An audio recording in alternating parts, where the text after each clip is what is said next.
Bharat blissful wisdom. ఈ 8 పుష్పాలతో పూజించితే వెంటనే భగవంతుని దర్శనం అవుతుంది అంటుంది వామన పురాణం. ఆ పుష్పాలేంటో చూద్దాం. భగవంతునికి అతి ప్రియమైన పుష్పార్చన గురించి వామన పురాణం ఇలా చెబుతుంది. అహింసా ప్రథమం పుష్పం పుష్పమింద్రియ నిగ్రహ సర్వభూత దయా పుష్పం క్షమా పుష్పం విశేషతః శాంతి పుష్పం తపః పుష్పం ధ్యాన పుష్పం తదైవ చ సత్యమష్టవిధం పుష్పం విష్ణోః ప్రీతికరం భవేత్. సాధకులు, ఇష్టదైవం పట్ల అనన్య భక్తి ప్రేమ ఉండే భక్తులు, సాధు సన్యాసులు, మహారుషులు నిత్యం నిరంతరం తమ ఇష్టదైవాన్ని ఈ విధంగా 8 నియమాలనే పుష్పాలతో అర్చిస్తారు. ఇదే అన్నింటికంటే అత్యద్భుతమైన ఆరాధన అంటారు. భగవంతునికి పరమ ప్రీతిని కలిగించే పూజ ఇది అంటారు మన ఋషులు. ఈ శ్లోకానికి అర్థం ఈ 8 పుష్పాలతో ఆరాధన చేయాలని. అవి మొదటిది అహింస.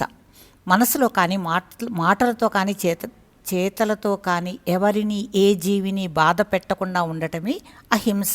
ఇది ప్రథమ పుష్పం. ఇంద్రియ నిగ్రహం. అతి రుచులకి, మాటలకి, వినటానికి, చూడటానికి అతిగా ఇష్టపడక, వింటే పరమాత్మ మాటలు వినాలి, మాట్లాడితే పరమాత్మ కీర్తనలే నోటి నుంచి రావాలి, చూడాలనిపిస్తే ఇష్టదైవ రూపాన్నే మాత్రమే చూడగలగాలి. బయట ప్రపంచానికి సంబంధించిన విషయాల నుంచి వీలైనంత దూరంగా మరలిపోవాలి. అది రెండవ పుష్పం.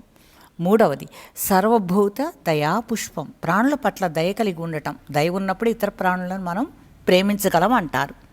తర్వాతది క్షమా పుష్పం. ఎటువంటి వారినైనా క్షమించగలగటం. ఇది సాధకులకి అత్యవసరం. క్షమ లేనప్పుడు అంతరంగం ద్వేషంతో, కోపంతో నిండిపోతుంది. అది మనకే అత్యంత ప్రమాదకారి. తర్వాతది శాంతి పుష్పం. అంటే మన అంతరంగం నిత్యం ప్రశాంతంగా ఉండటం. అటువంటి సాధకుడు ఎంత రణగుణ ధ్వనుల మధ్య ఉన్నా ప్రశాంతంగా ఉండగలడు. అంతరంగ శాంతి క్షమాగుణంతో, ఇంద్రియ నిగ్రహంతో సాధించగలరు అంటారు గురువులు. తపఃపుష్పం. తపస్సు అంటే ఒంటరిగా తన సాధనలో మునిగి ఉండటమే.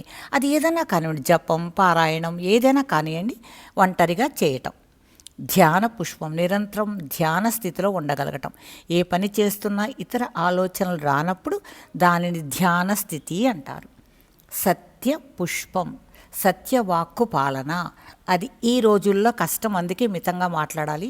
ఎక్కువగా తపస్సు, ధ్యానాల్లో ఉండగలిగితే చాలు అంటారు గురువులు.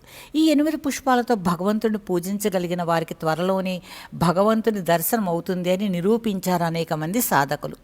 శీఘ్రమేవ పరమాత్మ దర్శన భాగ్యం అందరికీ సిద్ధించునుగాక.